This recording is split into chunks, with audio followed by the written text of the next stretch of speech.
What's up, guys? Welcome back. I'm back here at Mazda of Port Charlotte, Florida with this brand new 2024 Mazda 3. Now, this is the preferred trim with the 2.5 naturally aspirated engine. And today I'm going to take you on a complete tour of this vehicle. We're going to check it out as far as the exterior, interior, technology, and the test drive to see if this could be the best compact sedan to get.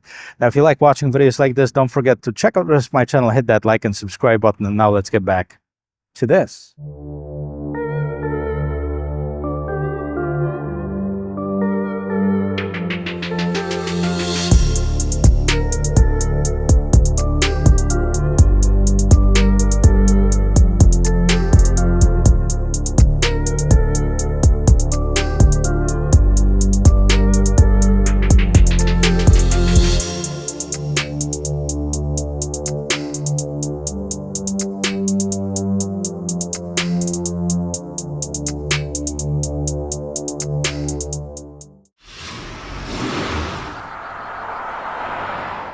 In the world of compact sedans, there are many choices. Of course, Toyota Corolla, Honda Civic, Nissan Sentra, Hyundai Elantra, Kia Forte, and then, of course, Mazda 3. I can't believe I've had this channel for 4 years, just over 4 years, and I haven't done the Mazda 3 on this channel, so today I'm going to make that up for you.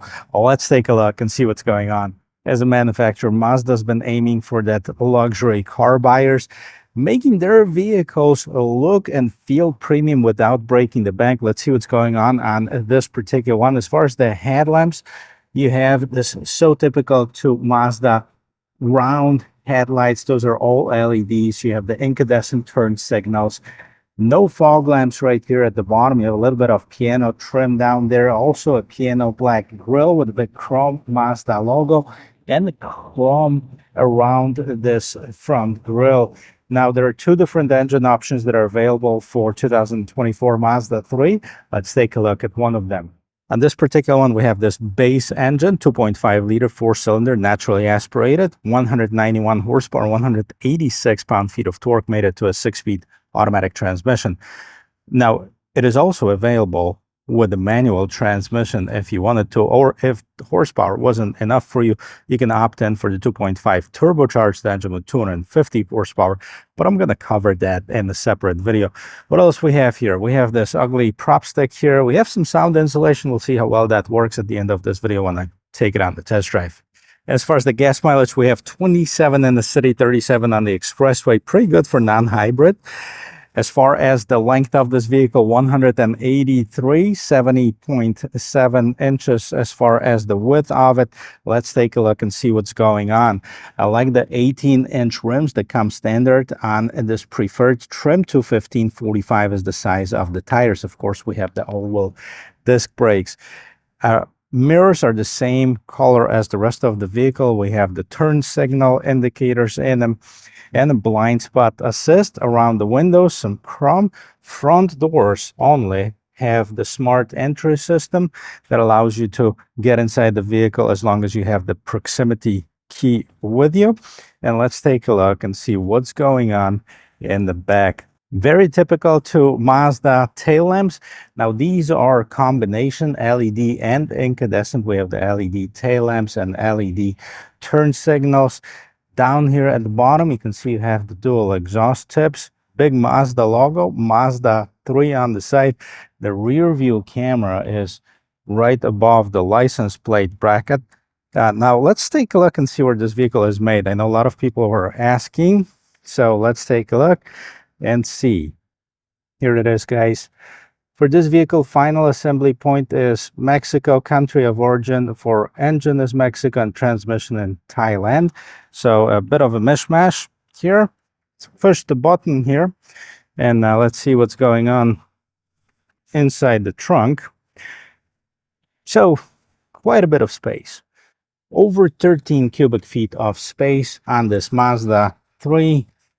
Underneath here, we have a spare tire, so you don't have to worry about getting stranded anywhere. And the seats fold down. We have the 60/40 split, and you can unlock the seats by pulling on these levers. And if you get locked up inside of the vehicle, you can open it from the inside as well. Starting with this rear door, panel. Let's check this out. Now, is this soft? This is all soft material. This is soft. This is soft. We have some chrome trim piece, piano black trim piece right here, more storage at the bottom. Now, a lot of manufacturers, especially if it's coming to the rear door panel, they're kind of using the cheapest plasticky material. So they should learn from Mazda how to make it look and feel nicer. As far as the seats, we have the leatherette seats in the middle. Of course, a console pops open with the cup holders, and then we have the storage on the driver's or the passenger side only. No vents, no USB charging, nothing on this panel right here. And we have a quite big bump right here in the middle. Like I mentioned, this vehicle could be opted in with the all-wheel drive. I guess that's the main reason for that big bump. Now let's take a look and see if there's any room for a full-size adult. All right, so it's a compact sedan. Manage your expectations. I'm almost 6 feet tall, 5'11" to be exact. Let's see if I can fit inside of here. All right, so let's see. Headroom, about this much, about 1.5 inches. Plenty of shoulder room, no issues.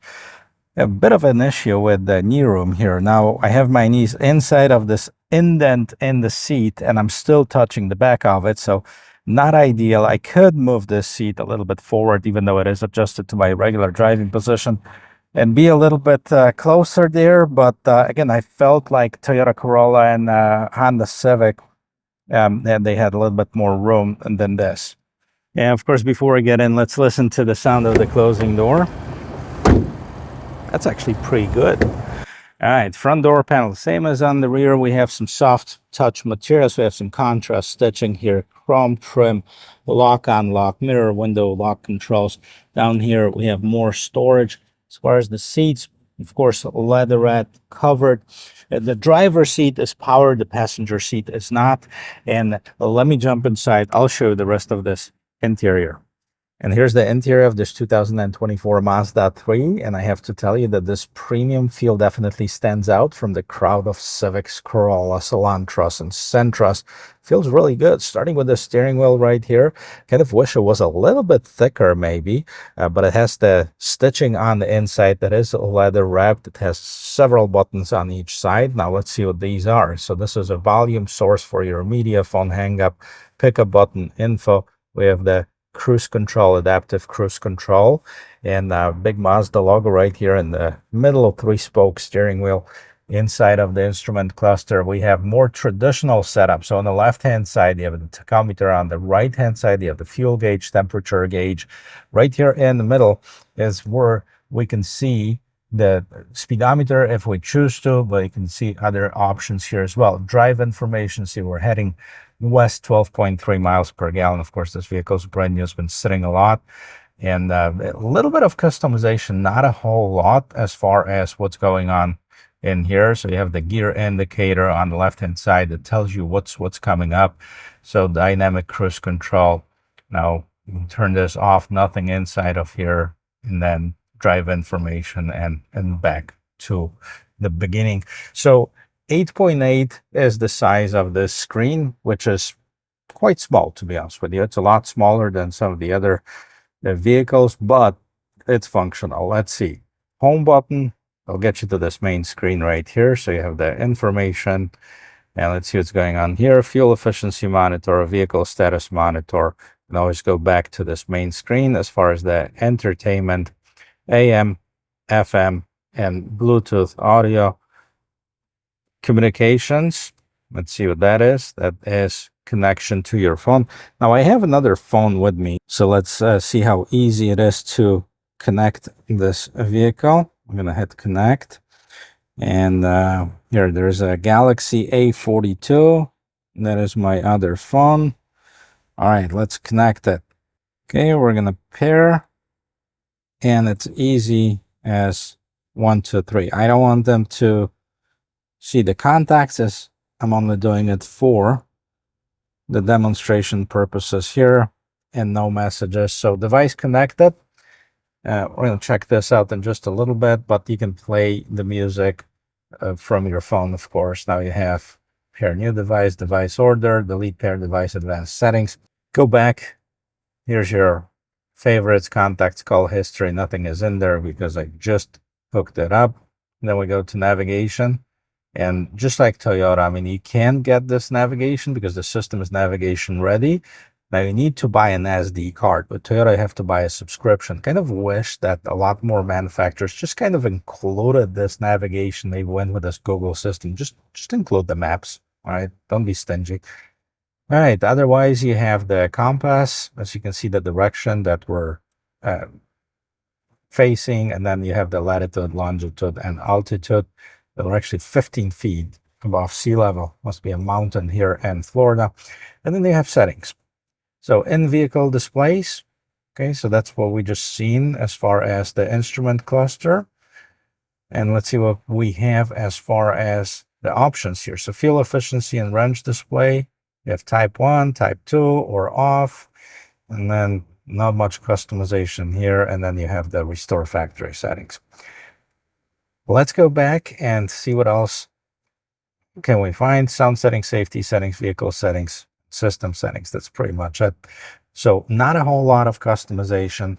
How about the rear view camera? Well, it's tiny. Okay, decent quality. You don't have active trajectory lines. I'm turning the steering wheel right now and the trajectory lines keep still. So that would be a nice improvement. Also, if they put that camera in the entire screen, that would be nice. And put it in park. This is what you have as far as the infotainment system down here at the bottom. Dual zone climate control, nice feature, heated seats, and you have some shortcuts for other options as far as the heating and ventilation system. Start stop button, bit more storage in the front, cup holders, the regular start shifter.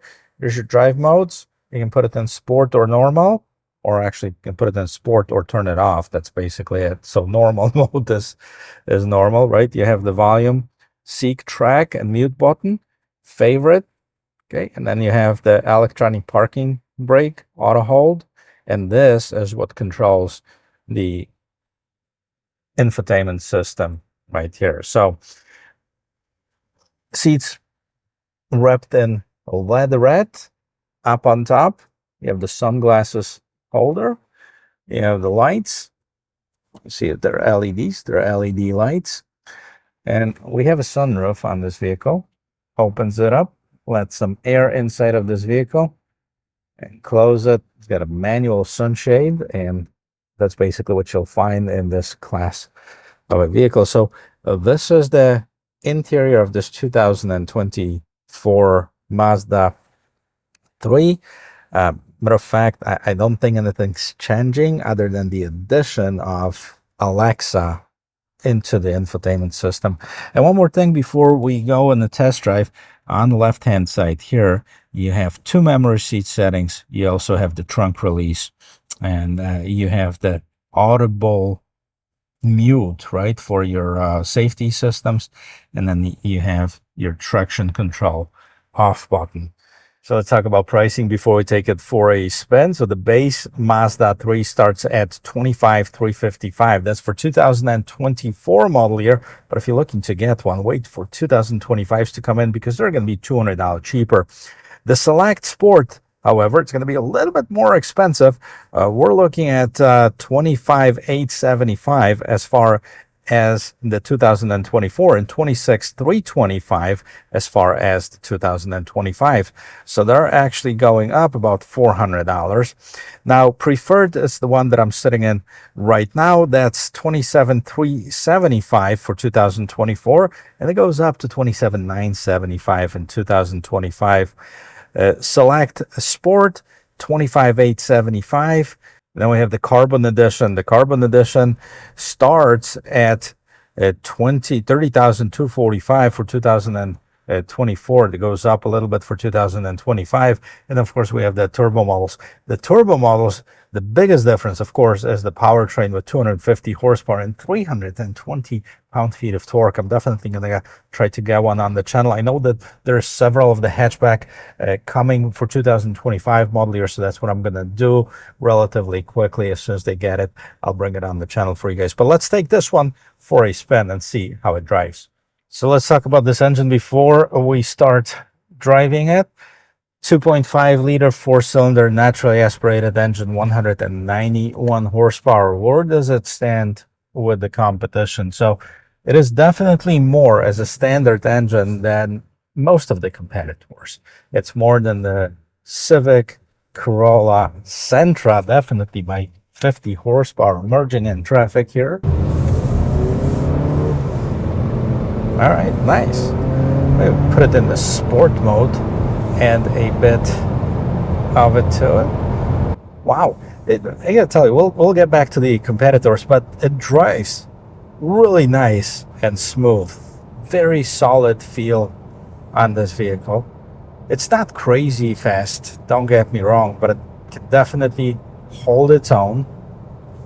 And see the acceleration in just a little bit. I really don't know what the number is. I'm just gonna tell you how it feels. Cornering, very nice. All right, we're gonna pull over right here. Nobody behind us, nobody in front of us. We're at 0, let's go.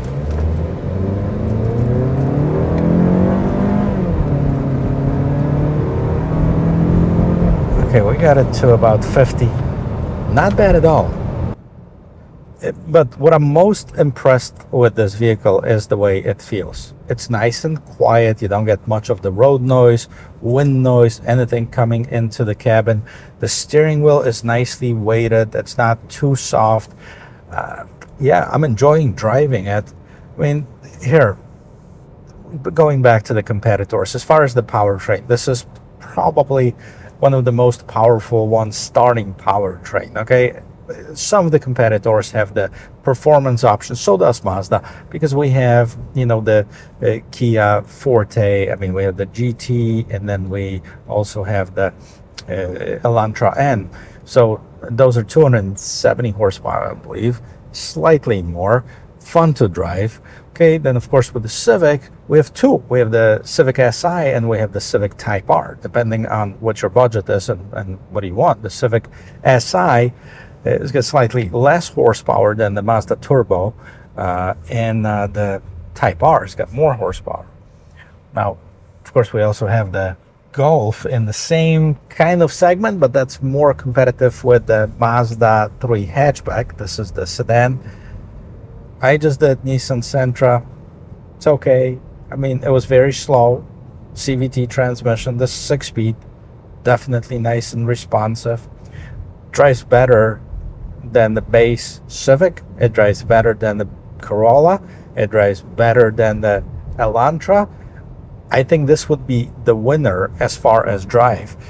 It also has a very nice quality materials on the inside. That's what insulates that cabin.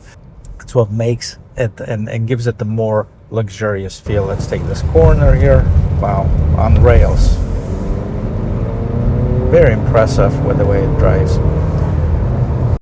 The one drawback of this vehicle is the lack of technology. Now, you see, especially the Korean ones, they're loaded with features, with the technology. And I get it, sometimes if it's not broken, don't fix it. But hey, just maybe give us a little bit of bling in here.